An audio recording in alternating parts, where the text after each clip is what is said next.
How do you know what to do moment by moment? How do you know what to do in most situations? Where do you make your decisions from? What really orients you moment by moment? Two things. One, you have a desire, an outcome that you truly want, and it matters greatly to you. Or you are listening in such a way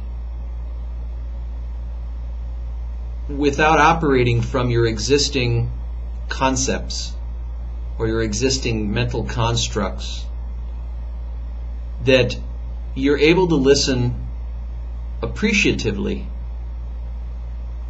even generatively, to what is wanting to happen in your life. So those are really the two sources from which I originate action, movement. One is very justified.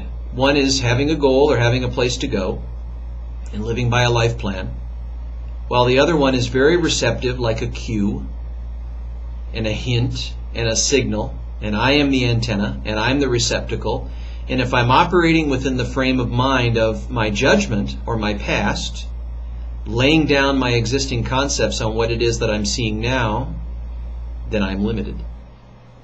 So what happens to a person who listens generatively right now or to others and from their eyes, from their shoes? What happens when we begin to listen this way? And what happens when we begin to combine that with our deepest intentions, that which we really care about creating? I am on a search.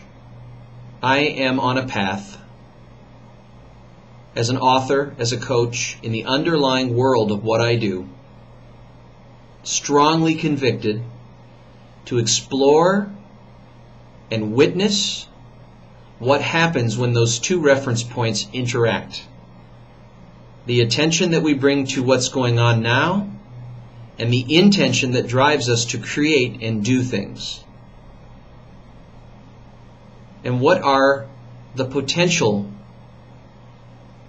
possibilities that come into being when a human being is oriented this way and yet so open, with an open heart and an open mind and an open will and willingness to be paying attention to what's really going on?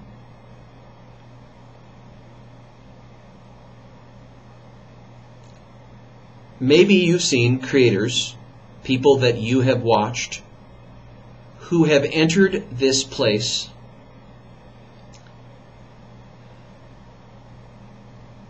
where they're moving from something to something else.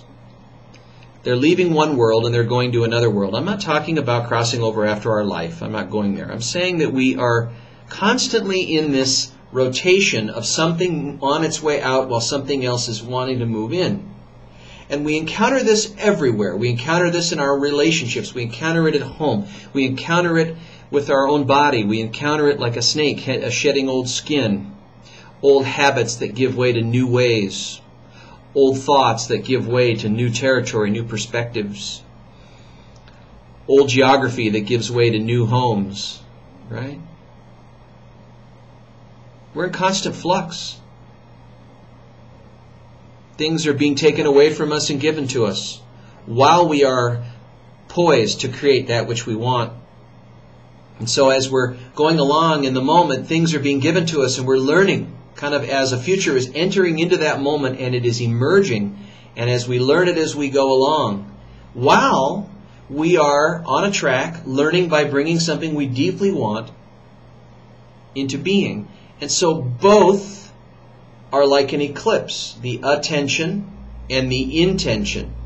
The attention and the intention. And if what I'm sensing and what I am noticing now is in alignment with that which I want to create, and who I am, this place, this standing place, this domain, this existence between these points of really being aimed towards something, but yet still being openly receptive toward that which is sort of wanting that something to come into us, to come into reality.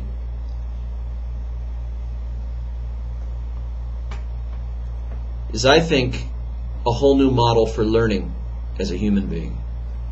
And the involvement in our lives is much greater. And the creative capacities for us is far, far greater than operating on everything we know. We have to suspend that. And that's how most innovators work. Innovators start with nothing. They start with a white room. Things are caused to exist because they want it for its own sake. So most of the way they operate is generative. They are on offense. They're not on defense and reactive. They're focusing on that which they seek to create. And that can start at any time. It starts because, well, you declare it to matter.